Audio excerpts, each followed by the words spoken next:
Now what we have now we have this Christian named Scott Lively. All right, I hope you guys are ready for this. But apparently Christians, and this is what the Right Wing Watch tweet says, must establish a modern-day underground railroad and start planning to wage violent revolution against the coming socialist end times emerging beast government. Ooh, let's listen. All right.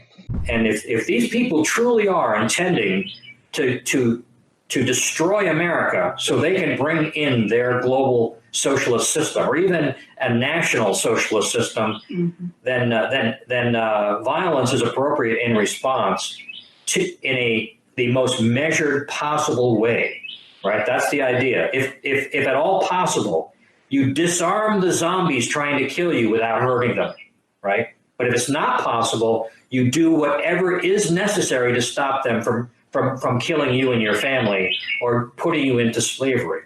That, I believe, is the duty of America. I have questions. All right, honey, shoot. Okay, number one, who is trying to take over the United States government? Socialists. How? I'm guessing he didn't like the $1,200 that he got from the Republicans. Well, I mean, it wasn't specifically Republicans. No, it was the government. But, the Republicans had to pass it, so it might as well have come from them. Well, I mean, the Democrats had to pass it in the House. So well, yeah, but everybody expects those fucking commie socialist Democrats to do it. But, I mean, the Senate also had to do it. Okay, so my next question is zombies?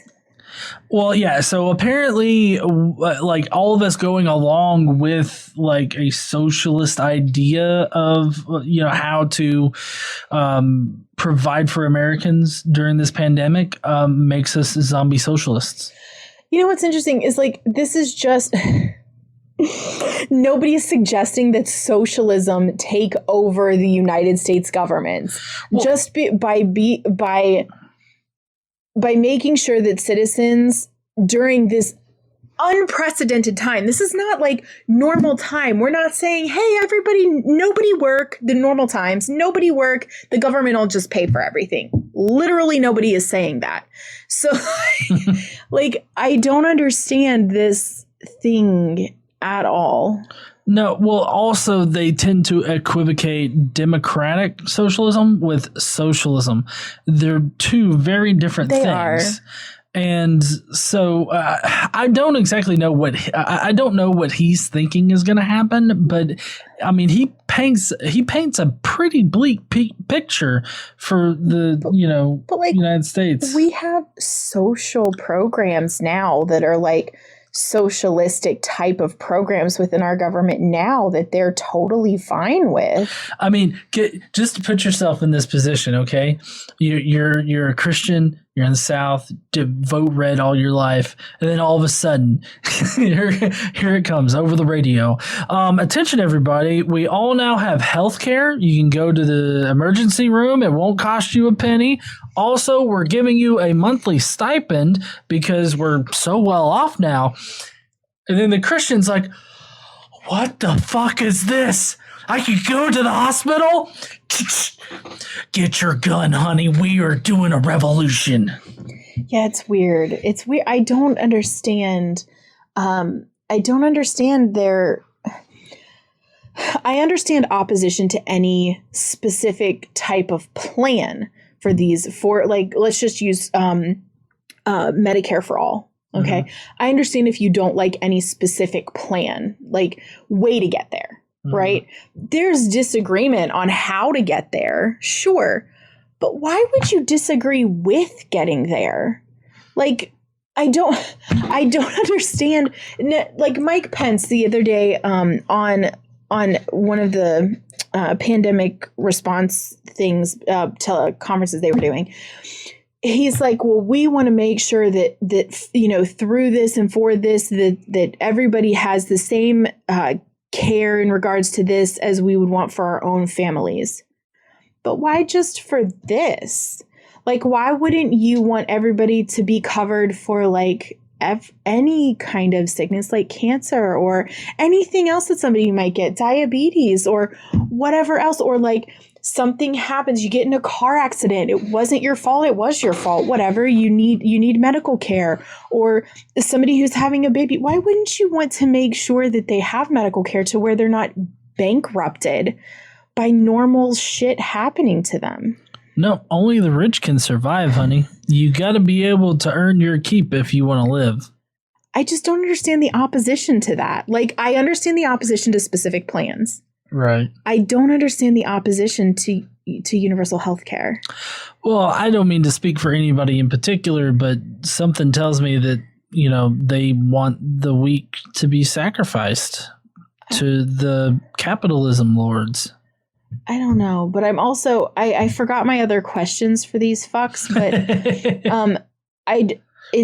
what do you think about a violent revolution? Yeah, that's weird. Violent? Why? What? Nobody. Oh, because he said, while they're trying to kill or enslave us. Who is trying to just kill and enslave Christians? Like, who's doing that? Well, I don't think they're talking specifically about Christians at this point. Who are they talking about? Well, just Republicans and, you know, anybody. Okay. Who is just trying to en masse kill or enslave anyone in this country except for Trump and immigrants?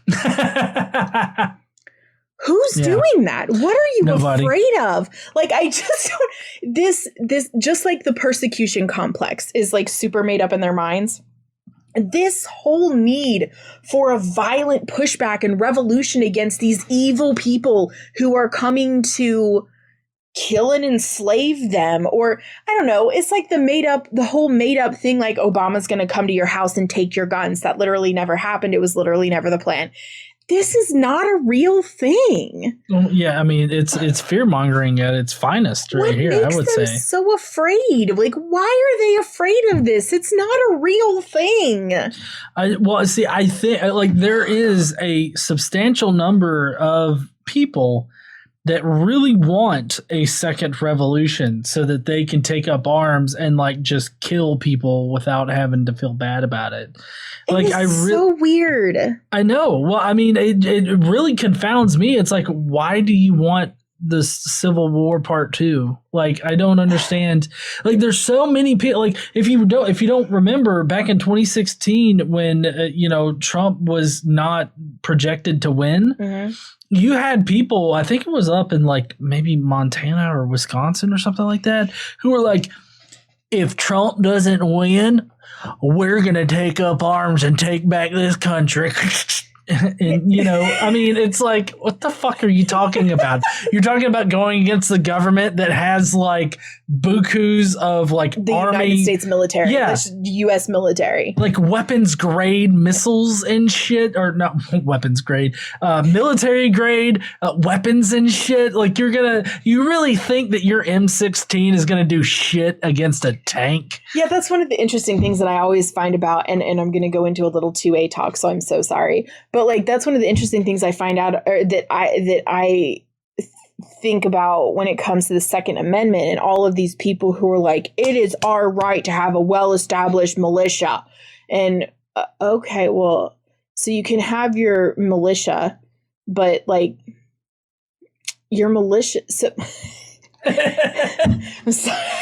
Like, your little rinky-dink group of rednecks is not going to be able to overpower the United States government. You're not going to be able to overpower, generally speaking, a decent-sized police force. Like, I'm really sorry, but the whole idea of your well-established militia at the time that the Constitution was written, I think, was important with the way that the political environment was at the time, and how everything was being formed and was new. It gave people a sense of security that if their government overstepped in a way that was so against everything that the country was supposed to be about, that they could take it back. And that's a great ideal. Not applicable anymore. Yeah. It's not applicable anymore. No militia is going to be able to take over the United States government, the military, or anything else. They're just not. Well, so I think that this just comes from the progress of technology and the fact that, you know, like militias and things that regular people can get their hands on you just can't get your hands on, like as far as military goes. Although, did you see the guy that for whatever reason felt the need to bring a rocket launcher in to order a Subway sandwich? I don't understand that. Like, how the fuck do you get, like, even if it's like a defunct like rocket, like it's got like a plug in it or something like that, how the fuck do you come about that? Like, what exactly? Which hillbilly did you have to pay off? To be honest, it's probably a collector thing. It's probably like an old military where but it's to where it would be not functional. There's something in there that makes it not functional. But why wear it out? I mean, it's to be intimidating to the people at Subway. Well, I mean, a guy is going to come in with a shotgun and you've got this big rocket launcher on your back and you're going to pull it up and he's going to see the big fucking cork on the end of it and he's going to be like, I think you need to drop your toy there, son. I mean, to be fair, a rocket launcher is a big piece of metal equipment, right? You could beat a motherfucker like easy with that. I mean, if you can carry that and if you can wield it and swing it, you could fuck a motherfucker up. I don't know. I think you'd be a lot more effective with like a nightstick, like one of the batons. It's more maneuverable. Well, it's more maneuverable. You can fuck a guy up with that. I mean, you know. I mean, more so than like a fucking rocket launcher. I mean, can you imagine trying to hold that thing up? Unless I guess you're Dwayne "The Rock" Johnson, then I guess, you know, it might be able to like do it like a nightstick or a club or something. Yeah, well, I mean, with as big as he is, it's basically a nightstick. But I mean, it just doesn't seem right. I actually had friends at one time that, no joke, would wear at least 3 handguns on them at all times. What are you so afraid of? Like, why do you need gun? Like, why? It's like, why do you need to take guns? So I'm sorry, my dick is way too big for this. I mean, to be fair, your dick is not going to protect you if somebody's being robbed. Well, no, the insinuation is. I got it. But my deputy, like 3 deputies ago at my work, he is super nice guy, right? He was very religious, very Republican, but also would do anything for you. Wholesome guy, right? He carried a gun everywhere he went. I mean, except for work, because you can't carry it on post. But he would take a gun everywhere. Wear a gun on his hip, not a shotgun, a handgun, everywhere he went. Grocery store, everywhere. And I'm like, but why? Like, what do you need that for? And I mean, the whole good guy with a gun thing has been thoroughly debunked, right? I mean, on occasion they get lucky and it works out for them, but in generally speaking, it doesn't work out.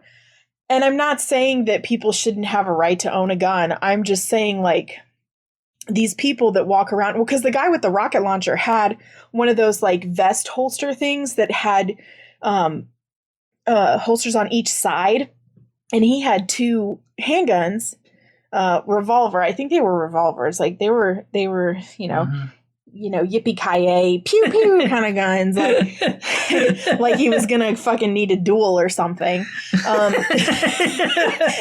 He had 2 of those on either side, and then the rocket launcher slung across his back, and it's like, what is wrong? Like, what broke in your brain that you feel the need to have all of that? Like, I don't get it. Yeah, I don't get it either. But we would love to hear what you guys think about these 2 crazy fucks that we just watched, as well as any of the topics we've covered today. And tell us what you think about our emerging beast government. Yes, that emerging beast government. Hey, you know what? This is a very deplorable YouTube channel. We're morally depraved here and sickening. Yeah. So leave all those juicy comments down below. Anyways, heathens, that's going to be it for the Skeptic Mafia podcast today. If you will, like I said, leave a comment down below. Don't forget to smash that like button and make sure you stand up and use your voice. Bye, heathens. Bye, y'all.